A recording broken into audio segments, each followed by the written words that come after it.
विजयनगरा की एक खूबसूरत सुबह को अचानक किसी की बुरी नजर लग गई।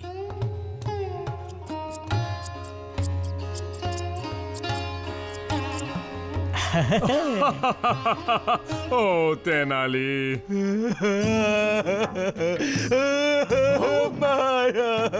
बोलो सेनापति, इतने परेशान क्यों हो? बुरी खबर है, उत्तर से दिल्ली के शहंशाह हमारे राज्य की सीमा में घुस आए हैं, वो भी 20,000 सैनिकों के साथ। क्या? उत्तर के शहंशाह की ये हिम्मत कि मुझे धमकाए? वो खुद को समझता क्या है? असल में महाराज वो जानता है कि उसके पास एक मजबूत फौज है और ये बात सच भी है। जरा देखिए तो। देखिए आप आजकल किस तरह के लोगों से घिरे रहते हैं, पिटे हुए कवि, बेकार मूर्तिकार और कुछ बहुत ही खराब चित्रकार। आपको खबर भी नहीं है कि आपकी फौज कमजोर और सुस्त ही नहीं बल्कि गैर जिम्मेदार भी है। और ये तब से हुआ जब से ये यहाँ आया। महाराज, तेनालीरामन की घटिया कविताओं और तरकीबों की वजह से आप भटक गए हैं और भूल गए हैं कि एक राजा को अपनी फौज पर ध्यान बस देना करो। ये बताओ, हमारे सैनिक क्या सच में कमजोर हैं? हमारे सैनिक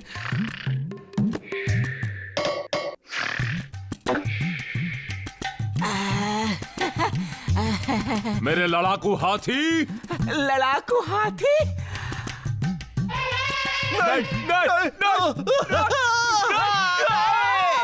मेरे बेहतरीन तीरंदाज,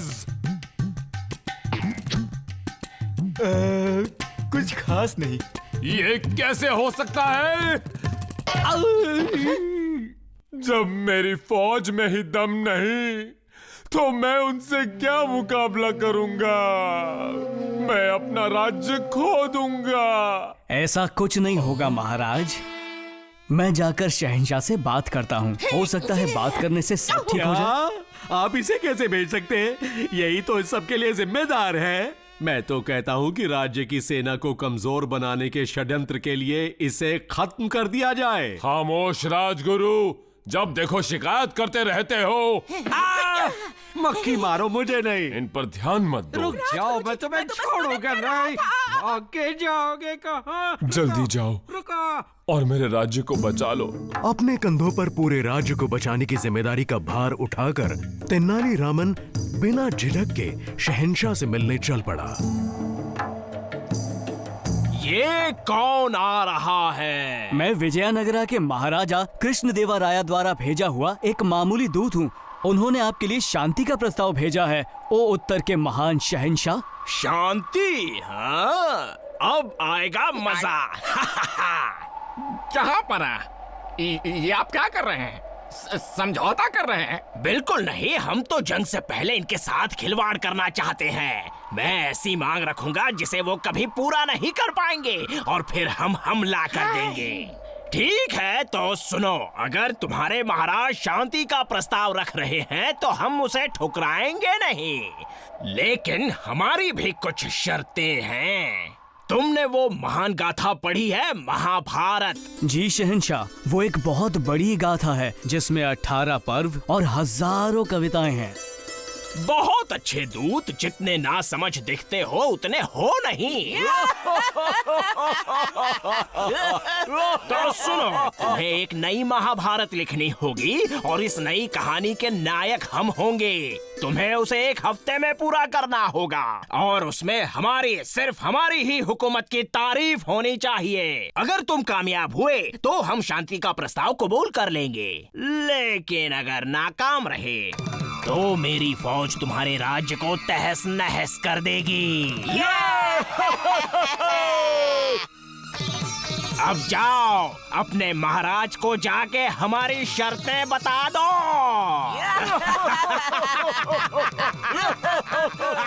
वहाँ महल में सब घबराए हुए थे, सबके हौसले डगमगा रहे थे, लेकिन राजगुरु किसी और जुगाड़ में लगे हुए थे। चलो सैनिकों, मेरी बात सुनो। याद रहे, तेनालीरामन के नाकाम होने की खबर मिलते ही महाराज के राज्य की रक्षा की जिम्मेदारी सिर्फ और सिर्फ तुम लोगों पर ही होगी। तुम्हें मुझे और महाराज को राज्य के पूरे खजाने को साथ ले जाने में मदद करनी होगी। समझ रहे हो ना कमकलो? राजगुरु, आप राज्य छोड़ने की सोच भी कैसे सकते हैं?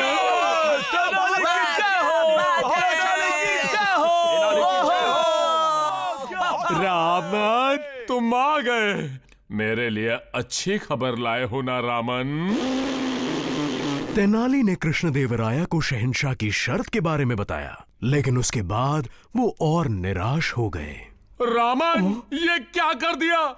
ये काम नामुमकिन ही नहीं बल्कि हमें बेइज्जत करने की चाल है, चाल। मेरे इतने मुश्किल वक्त में तुम मेरे लिए एक और नई मुसीबत खड़ी कर आए तेनालीरामन। सब कुछ खत्म हो गया। राज्य को छोड़ने की तैयारी करो, शाही खजाने को जमा करो और तुम मेरे सफर के कपड़े तैयार करो। चलो जल्दी सब लोग इंतजाम करो, जल्दी। शहंशाह ने मुझे इस काम के लिए पूरे 1 हफ्ते का समय दिया है महाराज, मुझे कोशिश तो करने दीजिए। ठीक है तेनाली, मुझे तुम पर यकीन है। लेकिन याद रहे, इस पूरे राज्य का भविष्य अब सिर्फ तुम्हारे हाथ में है। मैं आपको निराश नहीं करूंगा। बहुत अच्छे दोस्तों, इतना कागज महाभारत के लिए काफी होना चाहिए। लेकिन तेनाली, 1 हफ्ते में तुम इन सभी पन्नों को कैसे भर पाओगे? बस इन खाली पन्नों को पालकी में रख दो, सब पता चल जाएगा। नदी के उस पार उत्तर के शहंशाह ने अपना डेरा डाल रखा था। उनका अहंकार दिन ब दिन बढ़ता जा रहा था। जहांपना, जहांपना, जहांपना, वो दूत पालकी के साथ लौट आया है। उसमें महाभारत तो नहीं होगी?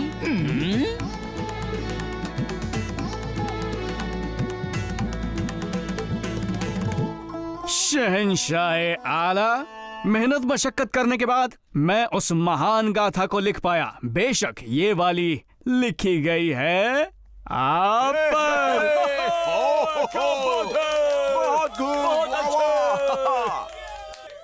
अच्छा, ये बात है, हम सुनने के लिए बेताब हैं। हमें इस महाभारत का पहला अध्याय पढ़कर सुनाओ। जी बेशक, लेकिन पहले मैं इससे ताल्लुक रखते कुछ जरूरी सवाल पूछना चाहता हूँ शहंशाह। पूछो। मैंने आपको कहानी में एक धर्म राजा बताया है जो सिर्फ न्याय करता है। धर्मराज, क्या बात है। मैंने मलिका यानी आपकी पत्नी को बताया है द्रौपदी। बहुत अच्छे। लेकिन इस कथा में द्रौपदी के 5 पति थे।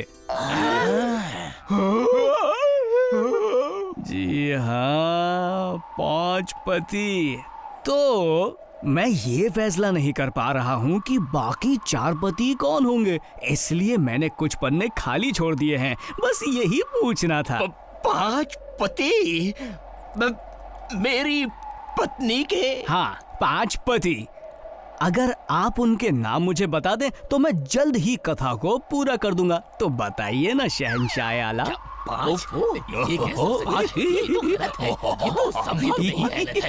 तेनाली की बातें शहंशाह को शूल की तरह चुभी और वो दंग रह गए। बस एक बुत की तरह बैठे रहे और उनके दरबार में हाहाकार मच गया। खामोश!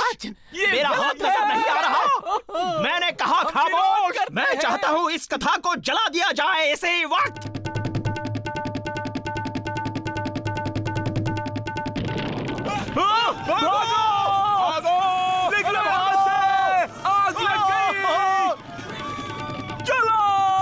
शहंशाह का अहंकार जलकर राख हो गया और वो शर्म से भाग निकले और तेनालीरामन भी महल लौट पड़े ताकि आराम कर सके।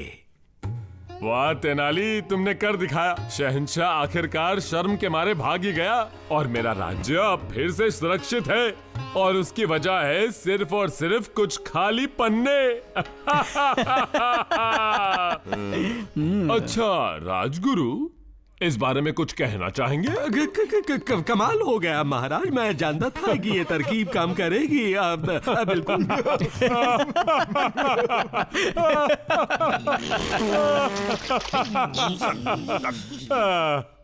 फिर मिलेंगे।